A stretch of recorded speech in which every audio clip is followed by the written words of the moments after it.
అస్మద్గురుభ్యో నమః. మనకి చాలాసార్లు కోర్టులో అనేక సమస్యలు ఎదురవుతూ ఉంటాయి కదా.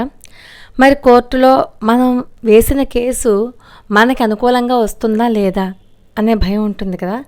అలాంటి సమస్యని పరమాచార్య స్వామి వారు ఎంత చక్కటి పరిహారం చెప్పారో చూద్దాం. పరమాచార్య స్వామి వారి దివ్యపాద పద్మాలకు నమస్కారం చేసుకుంటూ వీడియోలోకి వెళ్ళిపోదాం. చాలా సంవత్సరాల క్రితం, అది అనిమాసం పౌర్ణమి రోజు, కంచి శంకరమఠంకి వచ్చి పరమాచార్య స్వామి వారి యొక్క ఆశీస్సులు అందుకున్నారు ఒక భక్తుడు. ఆయన వ్యవసాయ కుటుంబంలో జన్మించి పియూసీ దాకా చదువుకున్నారు.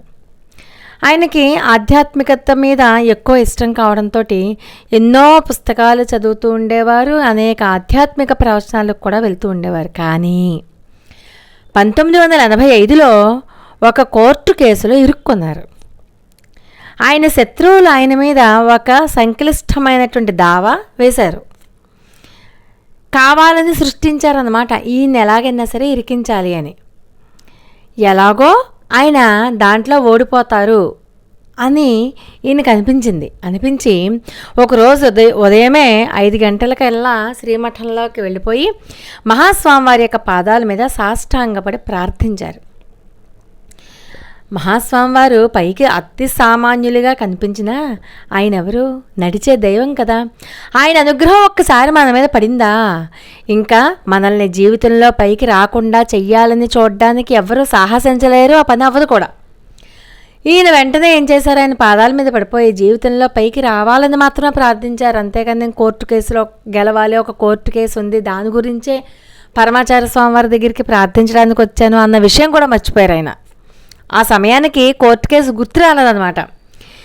సరే, అక్కడున్న బుట్టల్లోంచి ఒక మల్లెపూల మాల తీసుకుని ఆయన ఎవరు? మహాస్వామివారు ఆయన తల చుట్టూ తిప్పి అక్కడే ఉన్నటువంటి వెదురు పళ్ళెంలో వేశారు.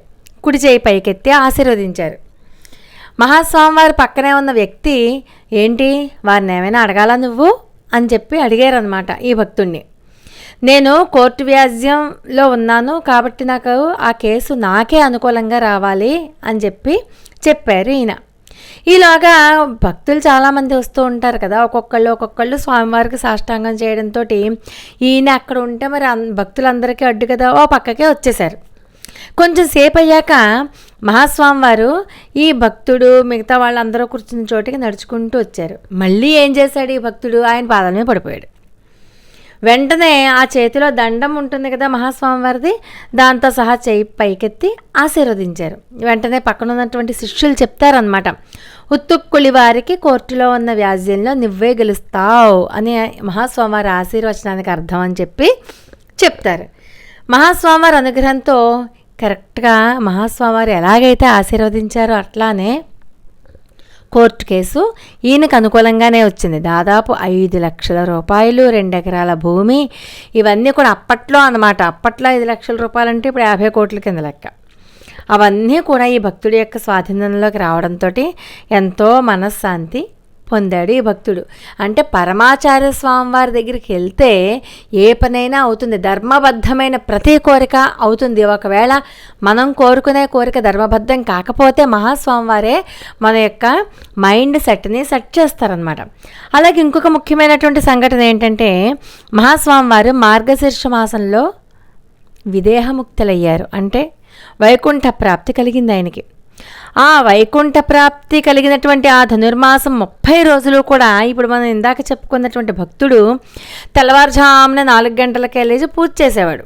అసలు ధనుర్మాసంలో చేసేదే ఆయన. అలా చేసుకునేవారు అనమాట పూజ తెల్లవారుజామున 4 గంటలకే.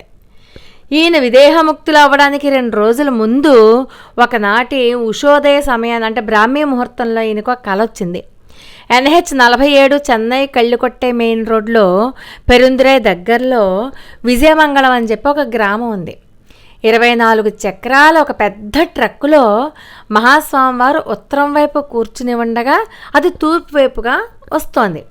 ఆ ట్రక్కు మొత్తం మల్లెపూలు, రోజా పూలు, బొడ్డు మల్లెలు, జరీ పట్టు వస్త్రాలతో అద్భుతంగా అలంకరించి ఉంది. ఒక పల్లకీలాగా చూడడానికి ఎలా ఉందంటే దేవలోకం నుంచి వచ్చినటువంటి దివ్య విమానంలాగా. అంత బాగా అలంకరించి ఉంది. ఇదంతా కూడా ఈ భక్తుడికి వచ్చినటువంటి కళ అన్నమాట. అక్కడ ఉన్న వాళ్ళంతా కూడా పెరియవా వస్తున్నారు అనడంతో ఈ భక్తుడు కూడా గబగబా లేచి ఉత్తరయాన్ని నడుముకు చుట్టుకొని 2 చేతులు పైకెత్తి నమస్కరించారనమాట. ఉత్తరయం నడుముకు చుట్టుకోవడం అంటే అది ఎదుటివారి మీద ఉన్నటువంటి గౌరవ సూచకం అనమాట. భక్తికి పరాకాష్ఠగా అలా పెట్టుకుంటారు. అది ఒక వినయానికి సూచిక అనమాట. అదే సమయంలో స్వామివారు కూడా శ్రీమఠంలో ఎలాగైతే ఇంతకు పూర్వం కోర్టు కేసుకు వచ్చినప్పుడు ఎలా ఆశీర్వదించారో అలా ఆశీర్వదించారు. ఎవరో మహాస్వామివారు సంతోషంగా వెళ్ళిపోతున్నారు అంటూ ఉండగానే ఈ భక్తుడికి మెలకు వచ్చేసింది. దాంతో ఉన్న బలంగా ఎలాగైనా సరే మహాస్వామివారిని ప్రత్యక్షంగా చూసేయాలని చెప్పి గబగబా బయలుదేరి వెళ్ళిపోయాడు. ఈ కళ ఎప్పుడొచ్చింది? బుధవారం తెల్లవారుజామున వచ్చింది ఈయనకి కళ. సూర్యోదయం అవడంతోనే గురువారం అయింది కదా, వెంటనే పరిగెత్తుకుని వెళ్ళిపోయి మహాస్వామివారి యొక్క దర్శనం చేసుకున్నారో లేదో శనివారం మధ్యాహ్నం ఆయన బ్రహ్మీభూతులయ్యారు, అంటే విదేహముక్తులయ్యారు. స్వామివారి యొక్క ఆ శంకరుల యొక్క శరీరంలో శంకరుల యొక్క ఆత్మలో లీనమైపోయారనమాట.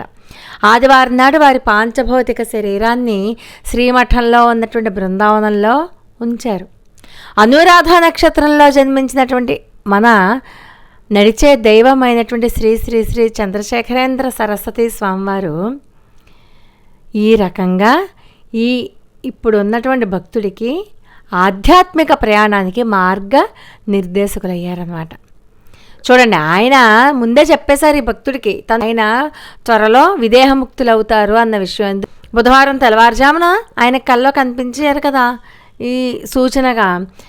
గురువారం శుక్రవారం లేదు శనివారం నాడు ఆయన విదేహముక్తులయ్యారు. చూడండి, జరగబోయేదాన్ని ముందుగానే ఈ భక్తుడికి విశదపరిచారనమాట. ఈ రకంగా మహాస్వామివారి యొక్క దివ్య లీలలు ఆయన శరీరంలో ఉన్న శరీరంలో లేకపోయినా మన చుట్టూనే ఉంటారు. మన కష్టాలని ఖచ్చితంగా పరిశీలిస్తూ ఉంటారు. మనం నిశ్చలమైనటువంటి భక్తి శ్రద్ధలతో ఆయన పాదాల మీద పడిపోయి మనం కనుక ఒక్కసారి వేడుకుంటే మహాస్వామివారు అసాధ్యాన్ని సుసాధ్యం చేస్తారు అనడంలో ఎటువంటి సందేహం లేదు. అపార కరుణా సింధుం జ్ఞానదం శాంతరూపిణం శ్రీ చంద్రశేఖర గురుం ప్రణమామి ముదాన్వహం. లోకా సమస్త సుఖినో భవంతు. మరి ఒక అద్భుతమైన వీడియోతో మళ్ళీ కలుసుకుందాం. అంతవరకు నమస్కారం.